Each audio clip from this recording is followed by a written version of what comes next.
بسم الله الرحمن الرحیم. زما نوم ډاکټر احمد فرید ستوری دی، د اطفالو ناروغیو متخصص یم.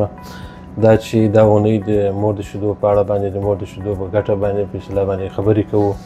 د مور د شیدو ګټې د هغو ماشومانو لپاره چې هغه مخکې له وخته زیږېدلي وي، پر وخت باندې زیږېدلي وي، او هغه ماشومان چې مریضان وي د دوی لپاره تر اولو 4 الی 6 میاشتو پورې یوه خاصه منبع ده. بل د مور د شیدو تاثیرات په هغو ماشومانو باندې چې پر وخت باندې زیږېدلي وي، یعنې پاخه ماشومان وي، د هغو لپاره د ځینو ناروغیو د مخنیوي په خاطر باندې لکه تنفسي سیستم ناروغي دي، د منځني غوږ التهاب ده، او له دې سره په څنګ کې د هضمي سیستم ناروغي دي، او یو لړ نورې ناروغۍ دي لکه د زړه ناروغي دي، نورې ناروغۍ دي لکه سیلیاک ناروغي چې په پښتو کې داسې خاص نوم نه لري چې موږ یې تاسو ته یاد کړو. له هغو سره په څنګ کې د دماغ د انکشاف سبب کېږي چې دغو ناروغیو ټولو د مخنیوي سبب کېږي. بل د مور د شیدو ګټې په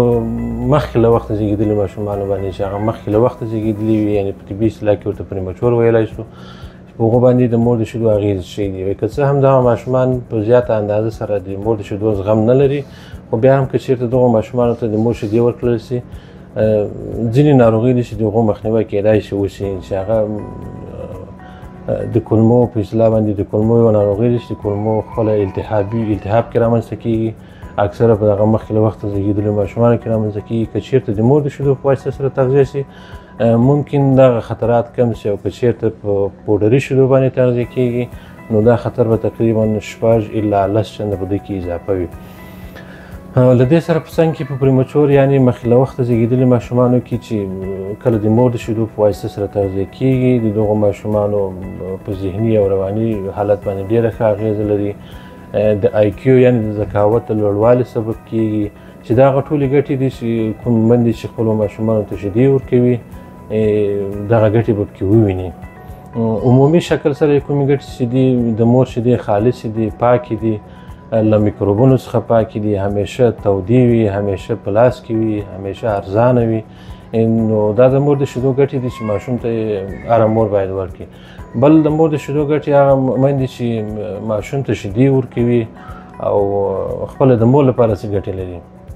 د مور لپاره دا ګټې لري چې کیدای شي دغه میندې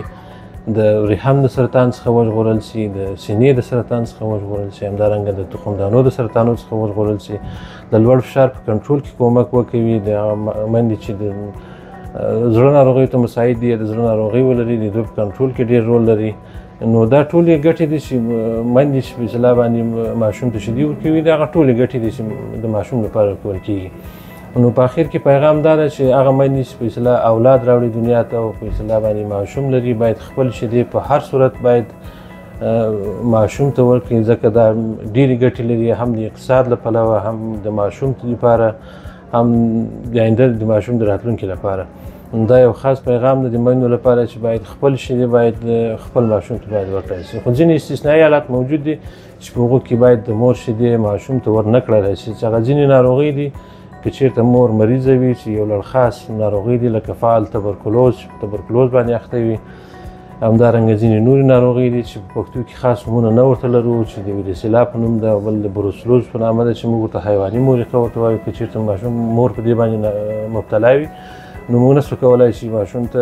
شیدې ورکړو، یعنې میندې نسوای کولی شي ماشوم ته شیدې ورکړي. نور په هر کم حالت کې او په هر صورت کې باید میندې خپل ماشوم ته شیدې ورکړي تر څو د دوی د سالم او د هوسا ژوند څخه برخمن شي همدغه ماشومان.